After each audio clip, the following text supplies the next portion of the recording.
Cary, Vance here, One Music Ave and Radio Road with C89 5 in Seattle. Yeah. We've got Harmony Soleil. Now, do you have an on-air name? Is it Ron Chatman or is it something? I'm just Ron Chatman. Yeah. Call me anything but late for dinner. All right. Ba-dum-bum. Well, thank you so much for stopping by One Music Ave and Radio Road. You know, when we talk about dance radio in the United States, there's no one that's been doing it longer than C89 5. You know, like 53 years, but who's counting? Who's counting? Yeah. So I know I started talking to the station in 1986. Wow. And in 1986, they were playing dance music. Yes. Do you know when they originally started playing dance music? I think I've heard, I believe it was 82 or 83, I think is what I've heard. Kind of when the new wave hit is kind of when we started moving more in that direction. So you mentioned that a lot of people think Seattle, they think punk, alternative, Grunge. Why dance? I'll start as the native Seattleite. I'll start. I think that it can really contrast with the weather first, right? It's high energy. It's like sunshine in your ears, which you have here, but you don't have in Seattle all the time. And I just think people in Seattle appreciate great music, and I think they can appreciate the greatness of dance music. Yeah. And a lot of the music itself is being created in Seattle. It just doesn't have the rep that other cities like, Amsterdam and New York have acquired over the years. But if you scratch beneath the surface, there's a lot going on in Seattle with all forms of music, and dance just happens to be another shade. Now let's talk about a lot going on in Seattle. What many people might not know is that C89.5 KNHC is located in a high school, Nathan Hale High. Yes. Now but you're not students. No. So what percentage of the station is run by students?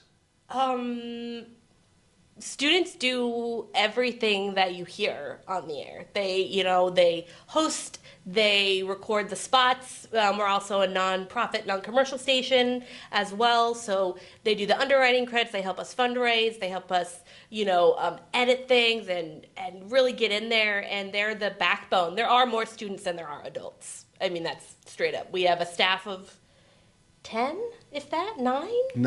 9 adults. And, I'll have 20 or 25 students enrolled at any time.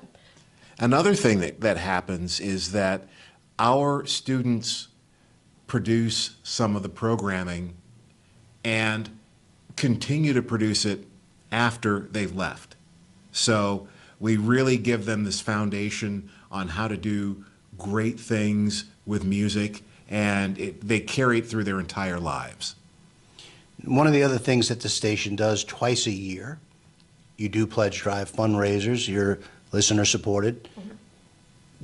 What can artists, what can labels, what can people do to help support C89? Just love the station. We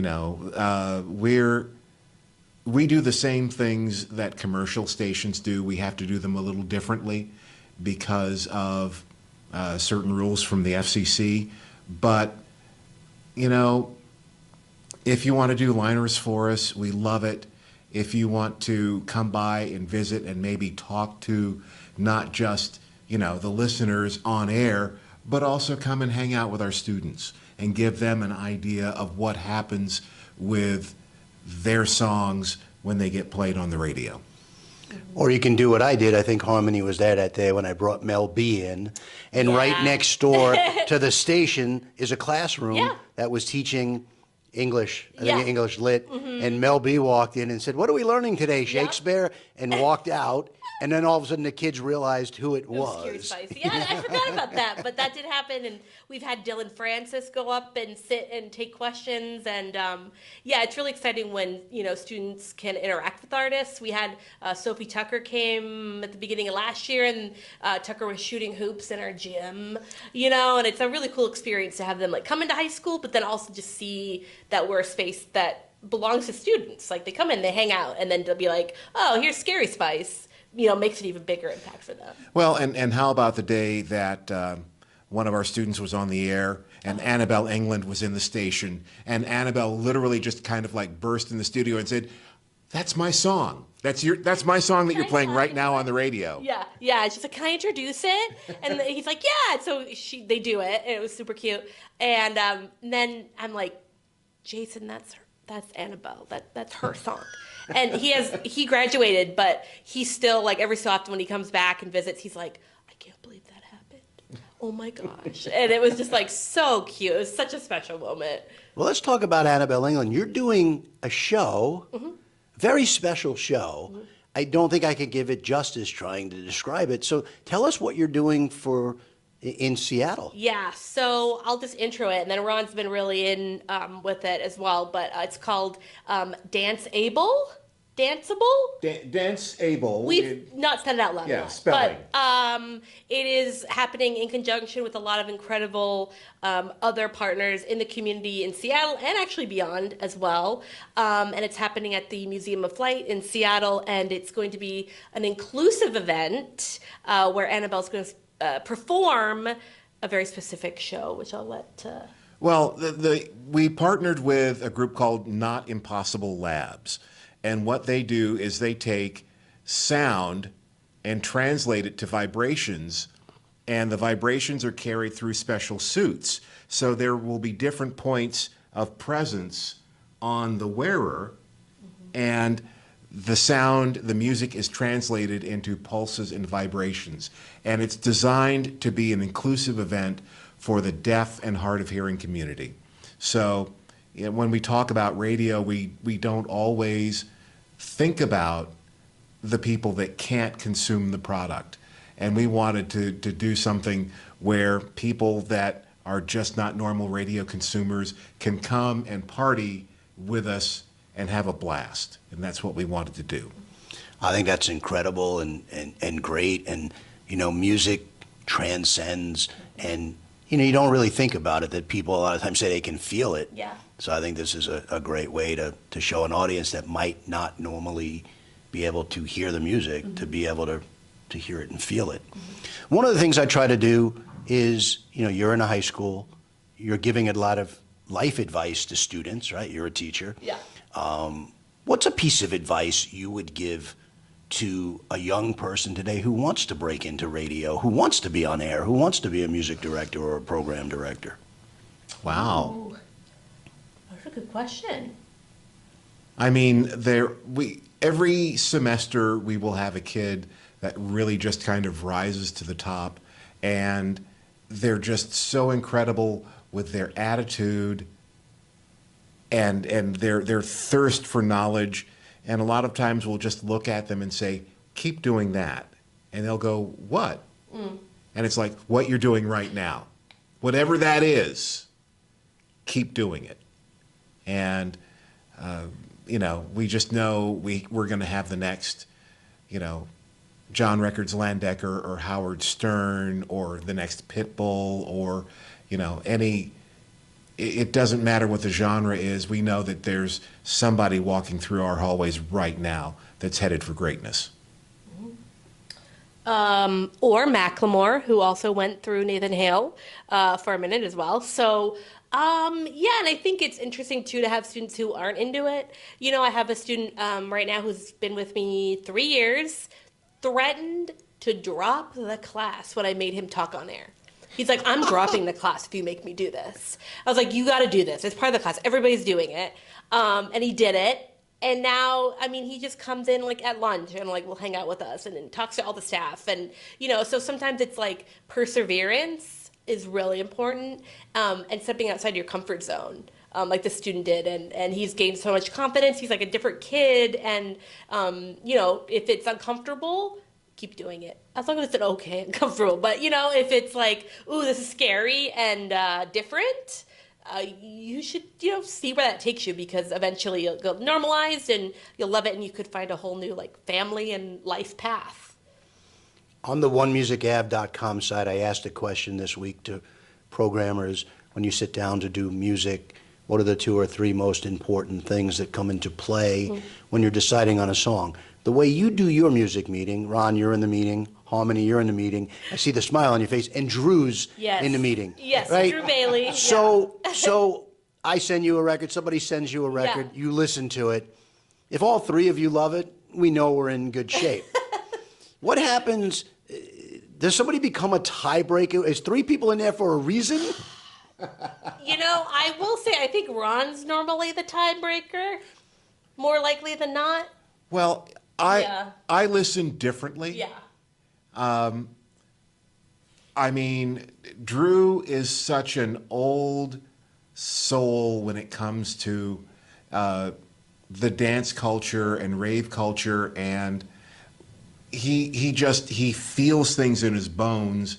And I'm often listening for texture. I'm often listening for pacing, and you know, I build a sweep of music in my head, you know, kind of the same way when Harmony, and talk about somebody that does killer mixes and sets.